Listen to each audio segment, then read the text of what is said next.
What is up, ladies and gentlemen? I have some Protoss on Terran action here. It was played on the 22nd of May, so it was indeed before, although not that far before, the May Royal Invitational, but we're still going to get to see most of the most recent balance adjustments in action, and this was a matchup that had a lot of play going into the tournament, into this forthcoming release that has since already arrived, so let's see what happens on Paradise. We've got Eud64 on the bottom left, and the crowned Shambler. Wow, who gave him the crown? In the top right. So it's going to be cross spawns on this map. This is, of course, Biddy B's map, and he has ported, essentially like adapted Dante's Peak as a layout, and then moved it into Cosmonarchy. So it's kind of like a recreation of that, you can think of it as. So shout out there. And yeah, I'm probably going to say the name wrong for a little bit here, but apparently it is supposed to be Eud, or... yeah, I don't know. I have to go back and listen to the interview, but I'm pretty sure that's closer to the correct thing than what I was just saying out the letters. It's only 3 letters, so you would be tempted to just say EUD, but I'll just painfully pronounce Eud over and over again, and he can post in the comments if I'm getting it right. In fact, he can timestamp each individual one and say, "Oh yeah, when you said Eud here, it was actually really good, but when you said Eud there, it was not good at all." So I'm giving him a lot of homework here. The Fulcrum is on the way. This is indeed Cosmonarchy. If you guys don't even know what this is, and I'm busy talking about the players, well, let's just talk about the Shambler. He was second place at the most recent Premier tournament that we had, and he unfortunately had to get second place in the group stage, the group-only stage, because it was a group-only event for the May Royal Invitational. He was in a group with Neblime, who did take the actual crown of that particular tournament. He was the king. He is the king, perhaps, the champion. And Eud over here has been playing a lot of Cosmonarchy, really grinding out the Terran stuff. I think he's played a little bit of Protoss as well, trying to see the matchup from the other side, but the bulk of his time has been spent playing Terran, and he is currently our standard bearer, our flag waver. See if he can continue on that road. And as you can see here with the add-on coming, this is a different game than StarCraft 1, right? You have your Fulcrum out instead of your factory, and that's important to note because you don't require a barracks for it, right? That's called a stockade now, but you don't require that in order to make it. Meanwhile, we have 2 gates, different looking pylon, different looking workers, harvesting gas from the word go. And here comes the Vulture. It is indeed out. It will slap down the worker, but the worker does get a scouts, right? So Shambler's scribe did end up sending back the message that, hey, the quarry's on the way and the Fulcrum is up. So we know it's mech and we know it's kind of a macro-oriented play. It's not like a 2 Fulcrum early push, so the Shambler doesn't have to worry about some kind of crazy, all-in that has to get some damage, otherwise you're not even. Now, the Drakodins are already out. This is the replacement Dragoon, and it looks like Dad is angry.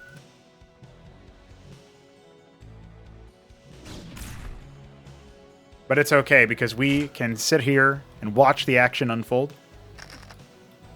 Not really much action, actually. It was just one shot. Now, the Drakodins are out, and they are essentially like what Shambler wants to build at this stage of the game to deal with any Vulture attacks. Obviously, you don't need like a Cybernetics core equivalent or anything to get them. You just get access to 5 units when you finish the gateway, and there you go. Very different style of tech progression. And there is still tech progression, because 5 units sounds like a lot, but you have like 50 units per race, so that's 1/10 of what you can get. In other news, or in other words, you might need to make something like 10 different production structures in order to access your whole tech tree, right? At least on average. Might actually be a little bit higher than that. And you're factoring in the Nexus and stuff too, so that definitely has a contributing factor there. So the mine coverage is all over the place. These mines don't work like StarCraft 1 mines. They work completely differently. They're called lobotomy mines. And the way that they function is to essentially stun any target around the impact zone. And that does include your allies. So if you, as the Terran player, place the mines, and then you stand on top of them, you will get stunned along with whatever tripped the mine to begin with. Now, you can manually detonate them, although we haven't really seen that used ever. And the reason why you might want to manually detonate them is because the slow effect that is guaranteed, like if the mine is destroyed before it can explode, it will slow. And if you detonate it manually, it will slow. But the only way you can get the stun off is if it actually impacts on the target. And so if you wanted to slow air units that don't normally trip the mines, right, then you could theoretically do that. But that seems like the only real reason. Now, the other reason you might want to try detonating them is actually because, okay, I'm going to clear out my area. And so, like, okay, I'm just going to order them to explode, basically. And we'll deal with that then. Got some Goliaths here watching for the skies. You can see the trusty new model here. New looking Goliath. Very cool stuff. And actually, the Shambler is parked back with the Dracodons. He's got a lot of them on the front line and a couple of them guarding his own Nexus. So both of our players cognizant of the potential for airplay. That's not what's happening, though. Eud is going to go ahead and drop his Treasury. Second Fulcrum in production as well. And it looks like the Shambler with his Scribe staring down that ramp is going to be moving down there for the express purpose of expanding. And he feels pretty confident in the ability to do so. So playing a little bit timidly.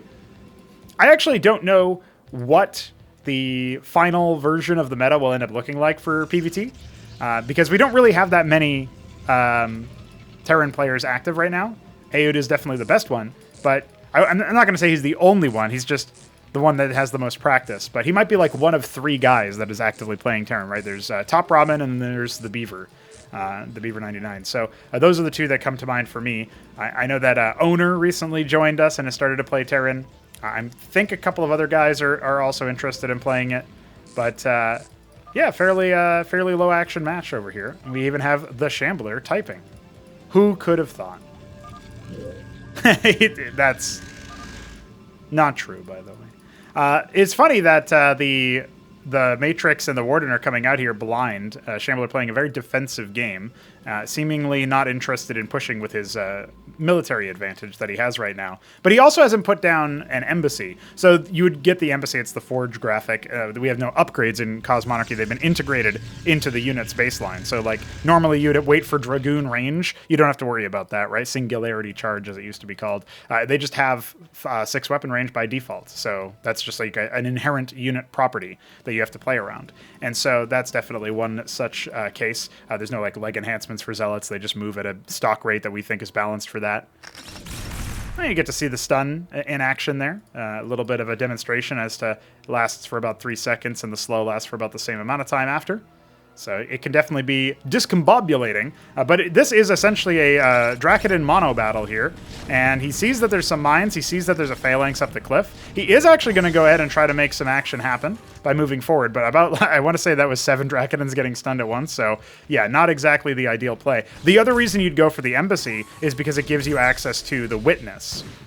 So second phalanx is nearing the front lines here. Does have to watch out for being dove on. There's no more mines at this point. Not that the Shambler actually can know that. And you can see here, Eud definitely charging forward just so that he can take advantage of the sort of stun there at the very vestigial points of it. Shambler saturating his main.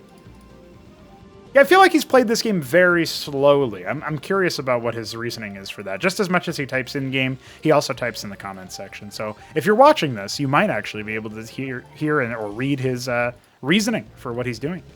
I don't know if there were other games played between these 2 in the same day that they were interested in, like maybe he tried to being a little bit more far forward or something. I think this might even be before the Matador got its mineral cost increased to 125 instead of 100, and it's kind of interesting there. Imagine what else might be going on.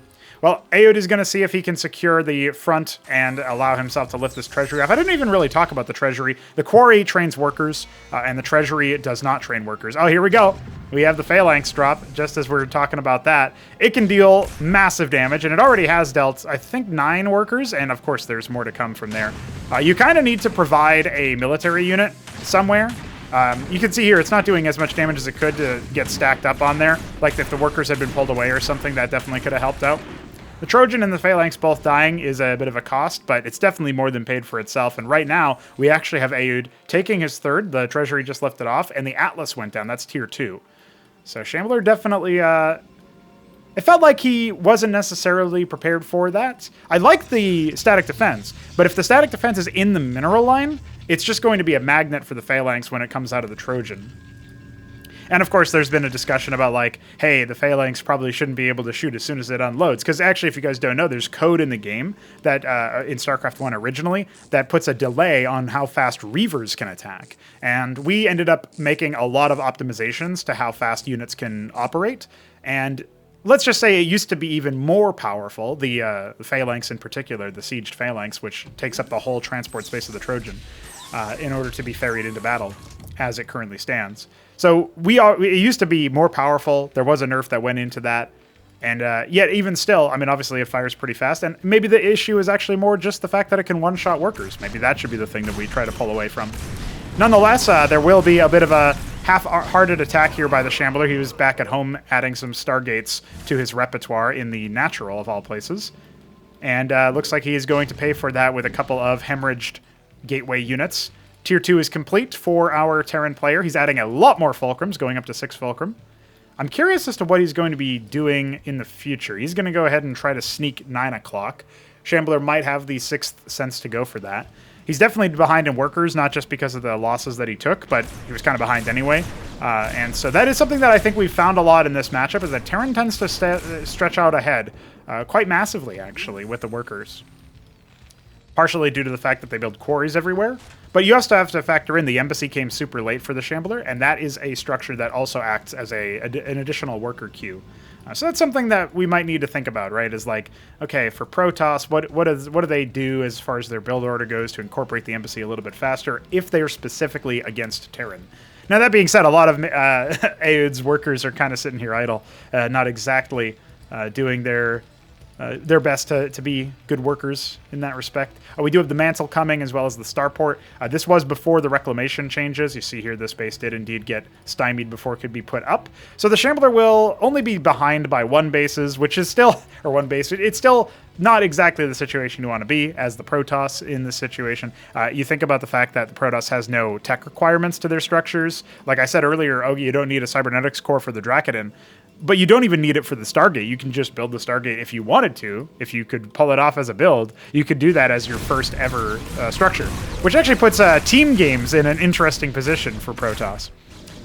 It's Watchdog absorbing some of the shots. Remember, in Cosmonarchy, you get +2 weapon range when shooting down a cliff. So these Drakodins, for all intents and purposes, actually have 8 weapon range, which is more than the Goliaths, more than the Vultures, and the Sieged Phalanxes do have 12 range, so that's not more than them, but still quite potent. However, these Drakodins are kind of clumping up together. And they're not really even force targeting the Anseals, which are the bulbous flying units with those bubbles of protection around them. Going back to this little spoke here to benefit from the cliff advantage. It's very impactful, as the terrain makes a lot of difference in Cosmonarchy.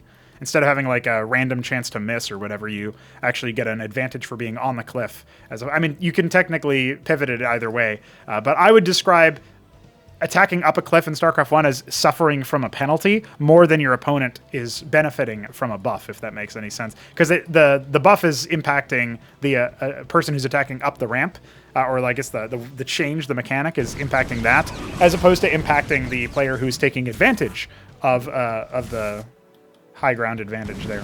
All right, well, the Zealots are getting caught in the middle.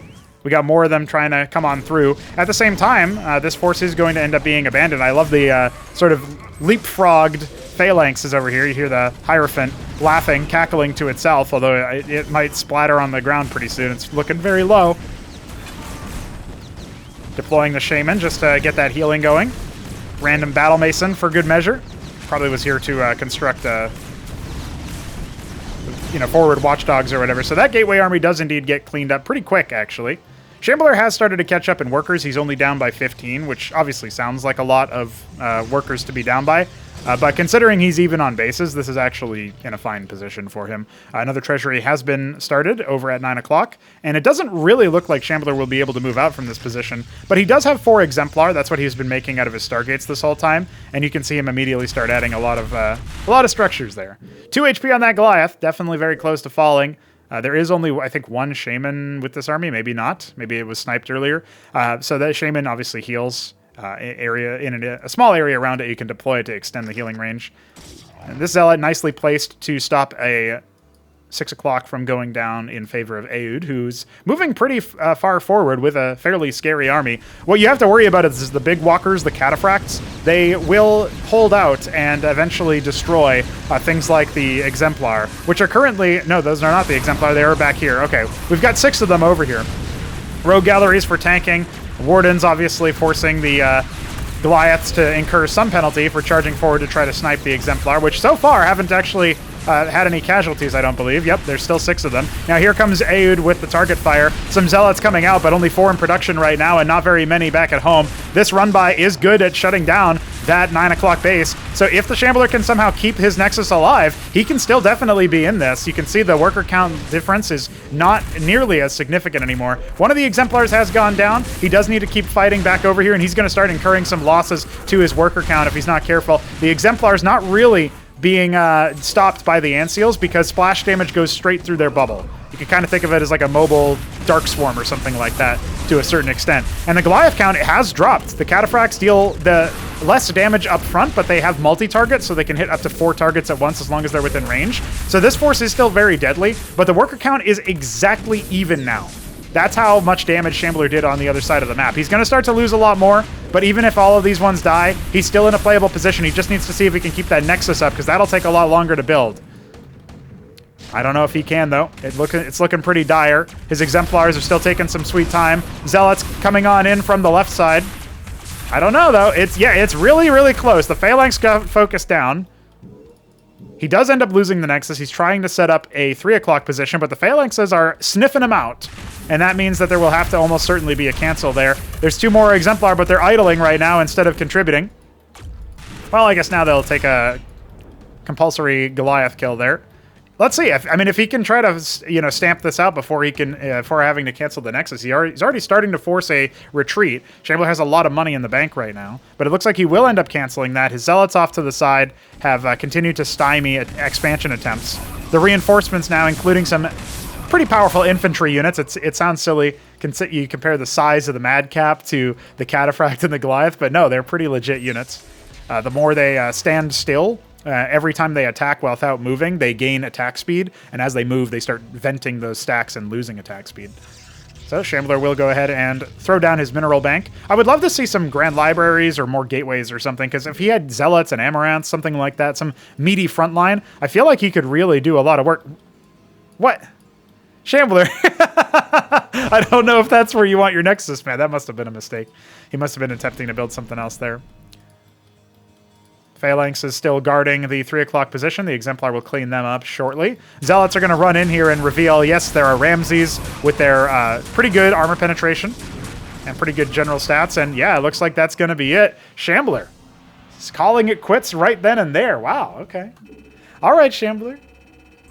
He wasn't feeling it, man. I think he maybe he noticed that he had, of all things, started a Nexus in the top right.